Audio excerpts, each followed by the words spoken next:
5 second बाद start. ज्ञान प्राप्ति के लिए उत्सुक एक भक्त कई दिनों से कबीर से आग्रह कर रहा था, लेकिन कबीर रोज उसे टाल देते। पूर्णविराम। आखिर एक दिन उन्होंने कहा, वत्स, पैर के नीचे की शिला को उठाओ। पूर्णविराम। शिष्य ने शिला उठाई तो उसके नीचे एक सुरंग थी। पूर्णविराम। दोनों भीतर घुसे। पूर्णविराम। भीतर एक दरवाजे पर लिखा था, अपने कान काटने वाला ही इसको खोल सकेगा। पूर्णविराम। कबीर ने अपने दोनों कान काट डाले। पूर्णविराम। दरवाजा खुला और कबीर अंदर गए। पूर्णविराम। दरवाजा फिर बंद हो गया।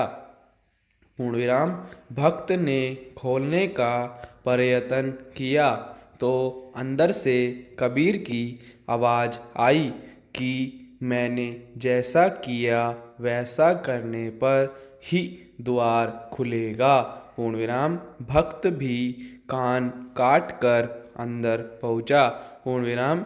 दूसरे दरवाजे पर लिखा था, अपनी नाक काटने वाला ही इसे खोल सकेगा। पूर्णविराम।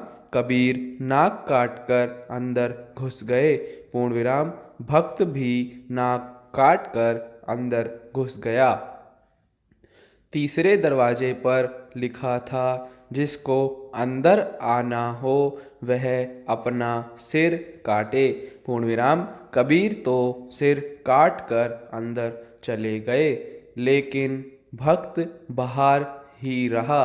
पूर्णविराम। नाक, कान और सिर कट जाने के बाद ज्ञान का क्या उपयोग? वह इसी विचार में डूबा हुआ था कि उसे नींद आ गई। पूर्णविराम। जब नींद खुली तो कबीर आते दिखाई दिए। पूर्णविराम। कबीर ने पूछा, क्या मेरी राह देख रहे हो? भक्त बोला, मेरी तो कुछ समझ में नहीं आ रहा गुरुदेव। पूर्णविराम। क्या मेरे नाक कान अब हमेशा के लिए गए? कबीर ने कहा, हाँ। शिष्य घबराते हुए बोला, पर गुरुदेव, आपके नाक कान तो पहले की तरह हो गए हैं। पूर्णविराम। मेरे भी पहले की तरह ही कर दीजिए। पूर्णविराम।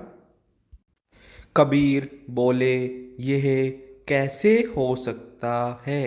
सिर काटा होता तो सब अंग मेरी तरह पूर्ववत हो जाते। पूर्णविराम। आधे अधूरे काम नहीं सफल होते हैं क्या? इसलिए जो भी शिक्षा ग्रहण करो उसे पूरा करो। आधे अधूरे ज्ञान वाले व्यक्ति विफल हो जाते हैं। स्टॉप।